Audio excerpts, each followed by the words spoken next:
اعوذ باللہ من الشیطان الرجیم بسم اللہ الرحمن الرحیم عن ابن عباس قال من السنة تخفیف الجلوس وقلة الصخب العیادة عند المریض قال وقال رسول اللہ صلی اللہ علیہ وسلم فما کثر لغتهم واختلافهم قوموا عنی راہ رزین۔ حضرت ابن عباس رضی اللہ تعالیٰ عنہ فرماتے ہیں بیمار کے پاس کم بیٹھنا اور کم شور کرنا سنت ہے، اور فرماتے ہیں کہ جب رسول اللہ صلی اللہ علیہ وسلم کے پاس صحابہ کرام کی آوازیں اختلاف میں بڑھ گئیں تو فرمایا ہمارے پاس سے اٹھ جاؤ۔ نبی اکرم صلی اللہ علیہ وسلم کے وصال سے 4 دن پہلے جمعرات کے دن کا یہ واقعہ ہے۔ صحابہ کرام علیہ رضوان آپ کے پاس تشریف لائے اور بیٹھے۔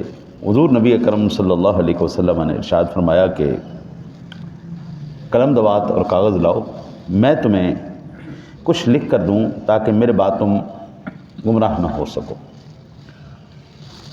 بعض صحابہ کرام نے اس امر کو وجوبی امر سمجھا، بعض صحابہ کرام نے اس کو صرف مشورہ خیال کیا۔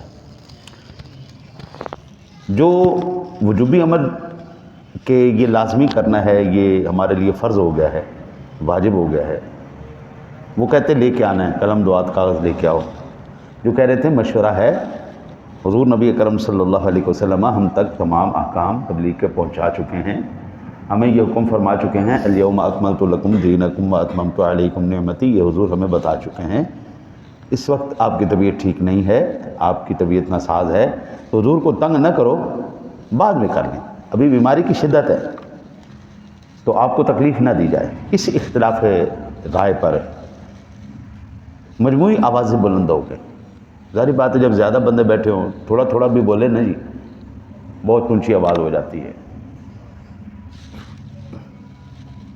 اس کی وجہ سے میرے آقا نبی اکرم صلی اللہ علیہ وسلم کو تکلیف ہوئی۔ حضور نے فرمایا اٹھ جاؤ یہاں سے۔ اب بعض لوگ یہ کہتے ہیں کہ اصل میں حضور نبی اکرم صلی اللہ علیہ وسلم حضرت علی المرتضیٰ شیر خدا کی خلافت لکھ کر دینا چاہتے تھے۔ حضرت عمر فاروق اعظم رضی اللہ تعالیٰ نے تحریر نہیں کرنے دیا، بہت بڑا اعتراض کیا جاتا ہے، اور وہ کہتے ہیں کہ صحابہ کرام علیہ رضوان کی آوازیں بلند ہو گئیں۔ آپ کی حضور کی بارگاہ میں آوازیں بلند ہونے کی وجہ سے 2 کام ہوئے۔ پہلا، وہ تمام کے تمام مرتد ہو گئے، اور دوسرا ان کے سارے اعمال ضائع چلے گئے۔ لا ترفعوا اصواتکم، اینڈ میں ان تحبط اعمالکم وانتم لا تشعرون، انہوں نے کہا کہ جناب اب یہ جو صورتحال ہوئی نا، اس صورتحال کی وجہ سے ان تمام کے تمام اعمال ضائع ہو گئے، لہٰذا یہ سارے مرتد ہو گئے۔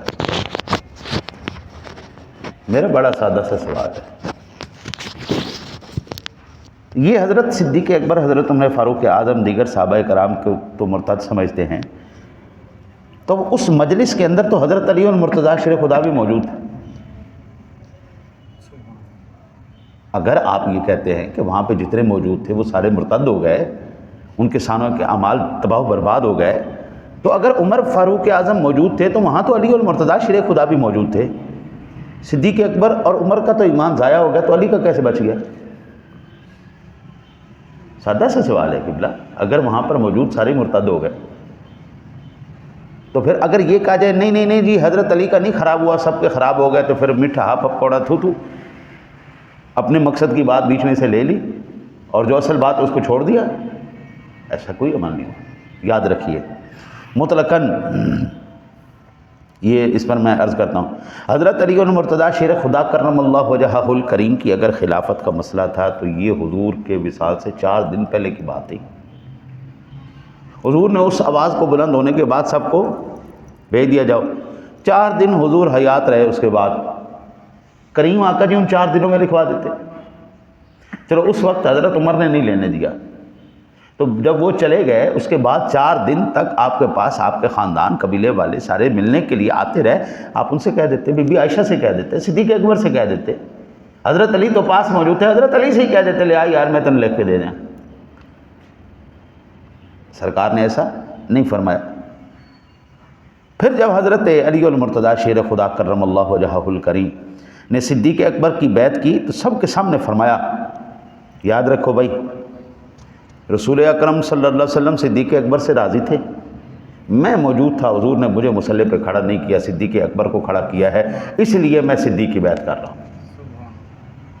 حضرت علی المرتضیٰ جس کا بیٹا اتنا دلیر ہو کہ وہ جانتا ہو کہ یزید کی بیعت صحیح نہیں ہے، تو وہ اس بیعت کو نہ کرنے کے لیے اپنی جان کا نذرانہ اپنے خاندان کو ساروں کو ذبح کروا دے، تو کیا اس کا باپ اتنا بزدل ہوگا کہ ایک صدیق اکبر سے ڈر گیا؟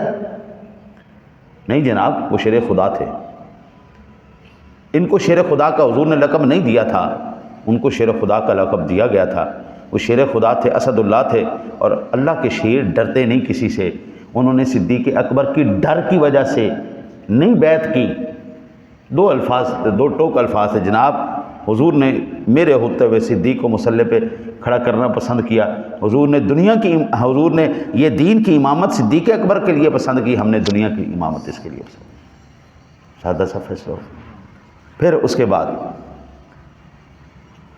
کہتے ہیں کہ حضرت ابو سفیان نے حضرت علی المرتضیٰ شیر خدا کرم اللہ وجہہ الکریم سے عرض کیا، اگر آپ چاہیں تو ابو بکر کے مقابلے میں آپ کے لیے لشکر سے جنگل بھر دوں تو جناب علی المرتضیٰ نے انہیں ڈانٹ دیا. حضرت ابو سفیان نے کہا کہ جناب اگر آپ چاہتے ہیں نا کہ آپ کو خلافت مل جائے تو میں ایسا کرتا ہوں، میری الیک سلیک ہے کہ میں یہاں پہ پورے جنگل بھر دوں گا، اور صدیق اکبر کی جرأت نہیں ہے کہ وہ خلافت کے منصب پر بیٹھ سکے، آپ کو ہم بٹھائیں گے. آپ نے فرمایا ڈانٹ دیو، کیا ہو گیا تمہیں؟ حضور ان کو سلیکٹ کر کے جا رہے ہیں، میں کون ہوتا ہوں؟ پھر دوسری بات، یہ جو آواز بلند ہوئی تھی اس کے بارے میں کیا حکم ہے؟ یاد رکھیے کہ مطلقاً حضور کی بارگاہ میں آواز کا بلند ہونا مرتد نہیں کرتا اور اعمال کو تباہ نہیں کرتا. وہ مخصوص آوازیں، مثلاً نعرہ تکبیر کہنا، تلبیح کہنا، تکبیر کہنا، اذان اور اقامت کے وقت تو آواز اونچی ہونی کہ نہیں ہونی؟ تو کیا حضور کے پاس جو اذان دے گا یا تکبیر کہے گا یا تلبیح کہے گا تو کیا اس کا ایمان بھی ضائع ہو جائے گا؟ تو اس کا جواب ہے نہیں جناب. نعرہ جب لگاتے ہیں تو بلند آواز ہوتی ہے کہ نہیں ہوتی؟ تو کیا اس سے بھی ایمان چلا جائے گا؟ نہیں جناب، ایسا نہیں ہے، ایسا نہیں جائے گا. بلکہ حضور نبی کرم صلی اللہ علیہ وسلم کی آواز سے اپنی آوازیں اونچی کرنا جس سے سرکار کی آواز دب جائے، یہ ممنوع ہے. یہاں سب کی آوازیں ہلکی تھیں مگر بہت سی ہلکی آوازیں مل کر شور اختیار کر لیتی ہیں. اس لیے یہ بات بڑی قابل غور ہے کہ وہاں پر کون سی آواز ادب کے دائرے میں ہے اور کون سی آواز ادب کے دائرے میں. اذان ادب کے دائرے میں ہے، لہذا اونچی بھی ہو جائے کوئی حرج والی بات نہیں. اللہ کا نام ہے، وہ اونچا ہی ہوگا.